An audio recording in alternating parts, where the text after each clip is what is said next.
Bonjour général, je suis allé passer mon interview aujourd'hui et l'officier consulaire ne m'a posé que 2 questions. À la suite de cela, il m'a refusé le visa. Général, je ne comprends pas pourquoi il ne m'a pas laissé m'exprimer, pourquoi il ne m'a pas donné le temps de lui montrer mes documents, le temps de lui dire exactement les raisons pour lesquelles je venais aux États-Unis. Et pourtant, je n'avais aucune intention de venir m'installer aux États-Unis. Bonjour les amis, je m'appelle Général Alligator. Si c'est la toute première fois que vous tombez sur une de mes vidéos, je suis sûr que ce ne sera pas la dernière. Abonnez-vous, likez et partagez si cela vous intéresse. Alors ici, sur nos plateformes, nous parlons de différents visas américains. Nous parlons aussi de mentalité alligator. Surtout que c'est ta mentalité qui nourrit ta poche. Nous sommes sûrs que c'est par la mentalité que le développement prend corps. Alors aujourd'hui, nous allons continuer à parler de l'interview, de ce qui se passe réellement à l'interview. J'ai vu beaucoup d'abonnés qui sont venus dans mon inbox, que je ne connaissais certainement pas, mais qui sont venus me dire que ils ont eu un refus. J'ai eu un refus. J'ai dit, mais qu'est-ce qui s'est passé? Pourquoi tu as eu le refus?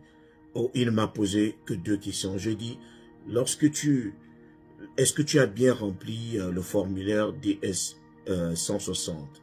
Est-ce que tu t'es bien entraîné? Pourquoi t'a-t-il seulement posé 2 questions? Général, je ne sais pas, et pourtant j'étais équipé, j'avais tous mes documents, et pourtant j'étais prêt à répondre à toutes les questions. Alors, c'est vrai, je vous l'accorde. Cela fait un bon bout de temps que les interviews sont, c'est-à-dire les questions des interviews sont réduites. Je vais vous donner d'abord le premier critère. C'est-à-dire lorsque vous allez à l'ambassade, la première chose à observer, c'est le nombre de personnes qui seront là le jour-là. C'est-à-dire le jour où vous faites interviewer, par exemple, dans la salle, si vous voyez qu'il y a trop de monde, les amis, préparez-vous. Les interviews seront très brèves. On peut vous poser rien que 2 questions. Parce que j'ai discuté avec beaucoup d'agents d'immigration qui, par exemple, si vous vous retrouvez en Chine, la Chine, il y a trop de monde. C'est-à-dire, vous pouvez avoir, une seule personne peut interroger 200 personnes, 200 candidats par jour. Imaginez quelqu'un qui doit interroger 200 candidats.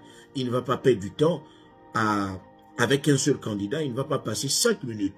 Donc, c'est tout au plus 3 minutes par rapport au nombre de personnes qui seront interrogées ce jour-là. Alors, qu'est-ce qui arrive? Lorsque vous arrivez et que l'officier consulaire sait très bien, il a déjà vu son agenda, il sait très bien qu'il a 150 personnes à interroger, il va vous poser des questions clés. Des questions qui nécessitent un petit développement de votre part lorsque vous allez répondre. Qu'est-ce que vous allez faire aux États-Unis? Imaginez quelqu'un à qui on pose cette question et qui répond « Je vais chez mon frère ». Et il se tait. Il attend que l'officier consulaire lui pose encore une autre question. Mais lui, il n'a pas assez de temps.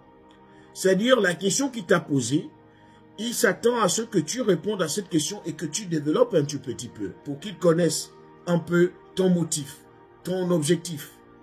Maintenant, si tu réponds avec un seul mot, lui, il est là pour comprendre, tu es là pour défendre ton dossier. Alors, si tu réponds avec un seul mot et que lui, il a très peu de temps à t'accorder, la deuxième question va être, par exemple, que faites-vous dans la vie? Donc, que faites-vous dans la vie? L'officier consulaire cherche à savoir le travail que vous faites, si ce travail peut vous permettre de vous nourrir et de vous permettre d'aller aux États-Unis, par exemple, de vous offrir un voyage. Est-ce que vous avez assez de moyens? Cette question n'est pas anodine.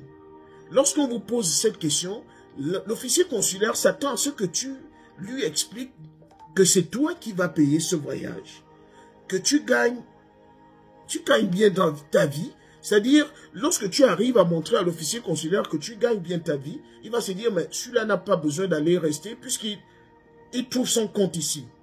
Il a assez de moyens. Donc, à cette question, tu peux au moins répondre que je suis par exemple un contrôleur dans une entreprise à la place. Cela fait un bon bout de temps que je prépare mon voyage. Donc, je gagne pratiquement 600 000, 700 000 par mois. Donc, je suis en train d'aller rendre visite à mon frère. Dans cette phrase, c'est vrai que ça a été un tout petit peu long, mais tu as dit l'essentiel. L'importance, c'est quoi? Le message que je veux véhiculer, c'est quoi? Lorsque vous vous retrouvez dans une situation où vous savez très bien que l'officier consulaire risque de vous poser deux questions, c'est-à-dire des questions phares, maximisez sur vos forces, les forces de votre dossier. Lorsque vous allez répondre, ressortez beaucoup plus les forces de votre dossier, les mots-clés de votre dossier. Ressortez plus les mots, sinon les phrases qui vont plus convaincre l'officier consulaire. N'attendez pas qu'il vous pose encore des questions étape par étape. Je sais qu'on vous a toujours dit que lorsqu'on vous pose une question, on s'attend à ce que la réponse soit directe et qu'elle ne soit pas évasive. Que vous ne tourniez pas à gauche ni à droite. Mais, je vous ai dit, j'ai remarqué que beaucoup de personnes m'ont écrit en inbox qu'elles ont raté les visas parce que l'officier consulaire ne leur a posé que deux questions et eux, ils s'attendaient à ce que l'officier consulaire aille étape par étape. Qu'est-ce que vous allez faire aux États-Unis? Vous connaissez qui aux États-Unis? Vous travaillez où exactement? Qu'est-ce que vous avez comme atout? Qu'est-ce que vous avez comme propriété? Quels sont les liens au pays que vous avez? Parfois, l'officier n'a pas ce temps-là. Donc, il va te poser une question qui arrive à résumer ces choses-là dans ta réponse. Qu'est-ce que vous faites ici? Que faites-vous dans la vie? Dans cette question, tu es censé lui dire le rôle que tu joues dans ton entreprise. Si toi-même tu es propriétaire d'entreprise, tu lui donnes, tu sors les avantages, tu sors les liens forts que tu as. C'est le seul moyen. Parce que tu ne sais pas, tu n'es pas sûr qu'il va te poser d'autres questions. Autant sortir tout ce que tu as comme joker. Mais si tu le laisses aller étape par étape et que lui, il a décidé que par rapport au nombre de personnes qu'il doit interroger, il va s'arrêter à deux questions. Bon, tu n'as pas été très clair. Il vous dit, bon, vous pouvez repasser, mais vous n'avez pas de visa.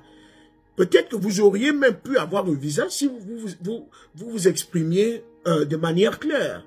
C'est-à-dire, si tu avais donné ton point de vue par rapport au motif du voyage. Je vais rendre visite à mon frère. Je ne vais pas passer 2 semaines chez mon frère. Ça fait un bon bout de temps qu'on ne s'est pas vu. Dans cette phrase, tu as donné l'objectif. Dans cette phrase, tu as donné le temps que tu dois aller passer aux États-Unis. Tu peux même encore ajouter la vie dans laquelle tu pars. Donc, je ne sais pas si vous arrivez à cerner le message que je veux vous véhiculer. Faudrait, je forme ceux qui s'adaptent à toutes les conditions. Je forme les alligators. Et je veux que vous soyez prêts à vous adapter à toutes les situations. Que lorsque vous allez à l'ambassade, que vous soyez prêts. S'il me pose 2 questions, je dois maximiser. Maintenant, s'il part étape par étape, il va me trouver sur son chemin. Je ne vais pas arrêter mon visa. Je ne vais pas lui accorder assez de temps pour me refuser le visa. Non, la toute première fois doit être la bonne. Et si vous avez déjà échoué au visa, allez à la deuxième fois, allez-y maximiser. N'allez pas blaguer. Allez-y maximiser.